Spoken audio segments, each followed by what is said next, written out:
with no words. Everything just really went smoothly.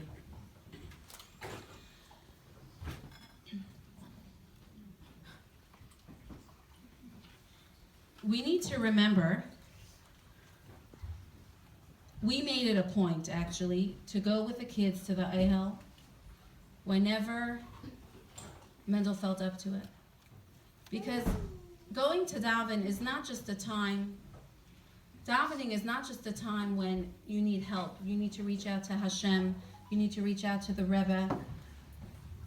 Davening is something that we need to remember in the good times as well. We need to say thank you. We need to say thank you for everything. So we made it a family trip to the Eihel quite often just to say thank you. Because every day for us was really a miracle. Every day for us was appreciated. Every day for us, we lived to our fullest. The job of a nurse is to give, and the job of a patient is to receive.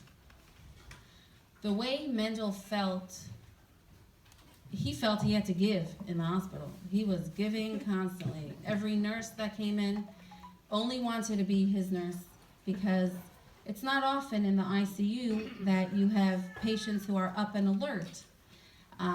Mendel went in many times for infections, and it was something that he wasn't sleeping, he was alert, but he had a lot of respiratory issues, so it caused him to be in the hospital. And the nurses would always tell me, he's giving us more than we're giving him. We're just giving him his medication and making sure that he's feeling better, but he's giving us a lot. And I only really saw that after Mendel passed away. The amount of letters, the amount of messages that I got from the nurses and the doctors was a testament to him, how much he affected their lives.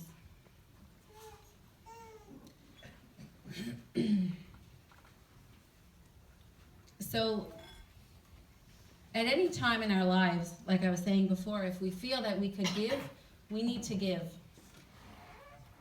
I'm going to tell you a short story of something that happened, that even while Mendel was so sick in the hospital, he gave to me, and that's why I'm going to share the story with you. It was actually Sukkot. I chose to stay with him in the hospital and not at night to sleep, and not go back to the Beaker Harlem has a bunch of apartments like 2 blocks away from the hospital, but at that point in time he wasn't feeling well, and I didn't want to leave him. So he fell asleep. He fell asleep at night, and I said to the nurse, if you don't mind, I'm just going to stay here. Whatever you want, don't worry. So I asked him to put 2 chairs together, and I just put my head on the armchair and I closed my eyes a couple minutes.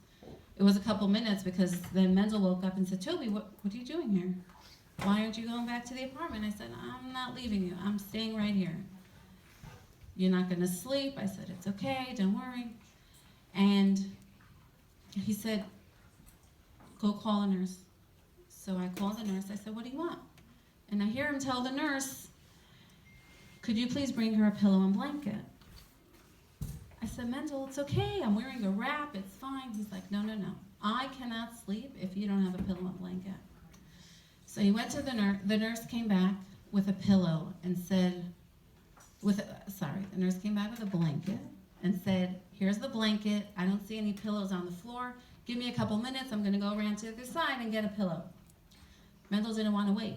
He had pillows all around him. He picked up a pillow, threw it at me, and said, Toby, there, that's your pillow. I said, Mendel, you're in the middle of your sleep. Don't worry, I'm okay. No, he had to give. He couldn't be in a room, in a situation, if he felt he could give and he wasn't giving. That was him. And I held on to it, and I'm holding on to it because that's how I feel. Another story. was actually posted on Facebook by a cantor, Benny Regaznitsky. But he told it from his point of view, and I'm going to tell you really what happened. There's some good details that he didn't know about, so I really want to share them with you. A friend of Mendel's called me up and said to me, Toby, do you think... Okay. 2 days after Rosh Hashanah, now, this past Rosh Hashanah, Mendel was admitted to the hospital. I was really scared, I'll be honest with you. He wasn't doing well, and I was nervous. And he went to the hospital. I went with him. And it was after Rosh Hashanah. Then, you know the way the setup was this year, that was Yom Kippur, one day, Shabbos, one day, Sukkot. It was like, I didn't know, should I be home? Should I be with my kids? Should I be with Mendel? Where should I be? And I need to say that, Baruch Hashem, every single time we were in this, how are we going to work it out? It worked out. They went to my sister-in-law, they went to my parents, it just worked out. So here I am, Yom Kippur. I'm going to be with Mendel in the hospital. A friend of mine made delicious food. I brought it to the hospital.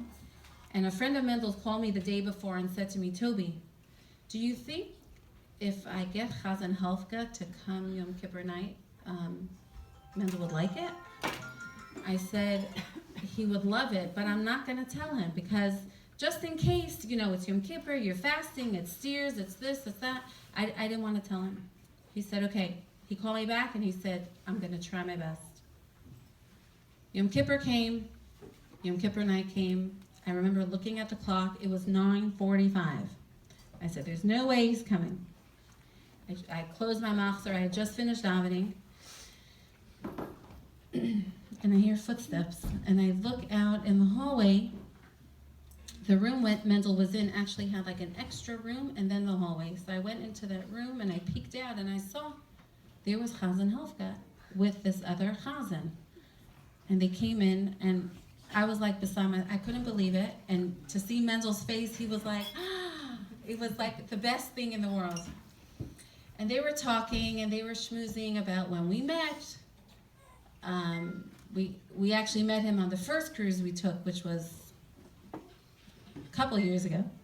And he loved Chazanas. And then Chazan Helfka said, I'm going to sing. They sang Avinu Malkeinu. And I remember standing on the side and I was crying. I was crying. It was so beautiful. It was so, so beautiful. And then they spoke a little more and then they left. And as soon as they left, Mendel said to me, Toby, go call him back. I said, go call him back? Why should I call him back? He said, go call him back. So I ran, I said, you know, he's a very big guy, this Chazan Helfka, so he doesn't walk so quickly. I was able to catch him in the hallway. And I said, Chazan. He said, yeah. I said, Mendel wants you to come back. He goes, really? Okay, I'm coming back. So I'm listening to what Mendel says, and Mendel says, you know, it's Yom Kippur. Can you daven Kol Nidre? And my stomach was like in butterflies. I was like, oh my gosh, this is so beautiful. This is just what I wanted, you know? And they sing Kol Nidre, and again, crying. And they leave, and they left. And it was something so special. And I turned to Mendel and I say, Mendel, what made you call him back? He goes, Toby, I did it for you. I did it for you. Yeah.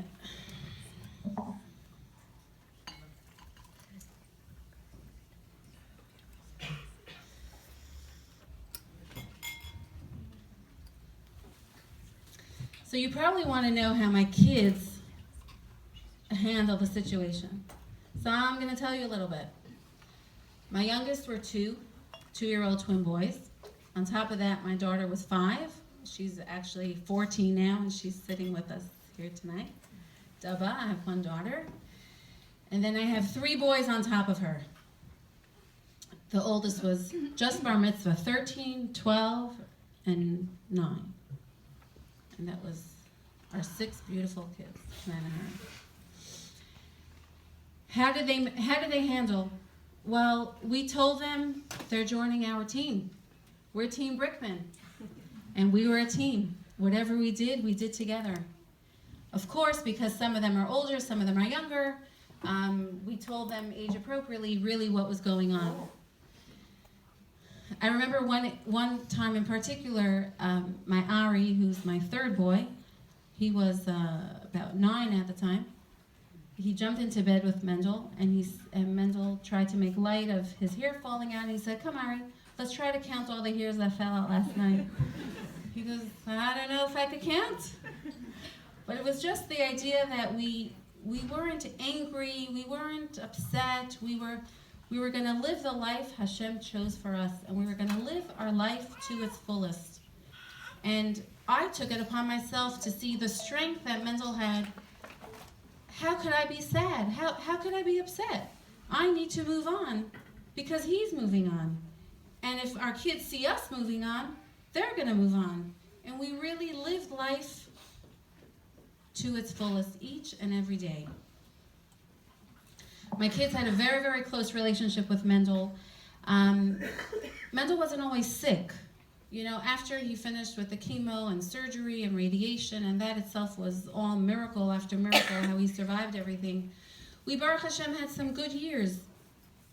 We were always watching and being careful, but we were able to go on trips. We were able to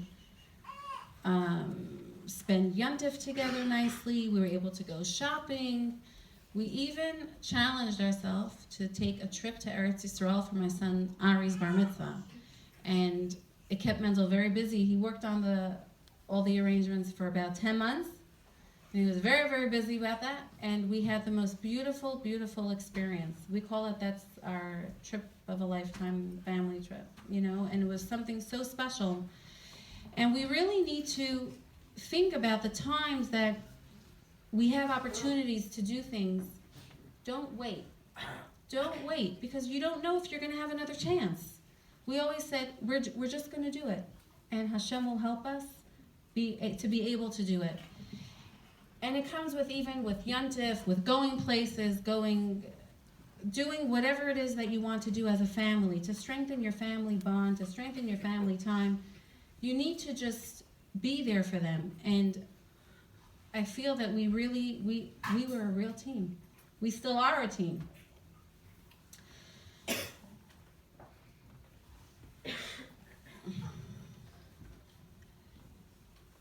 When a person gets upset about not being where they want to be, they forget about where they actually are and what they could accomplish while they're there.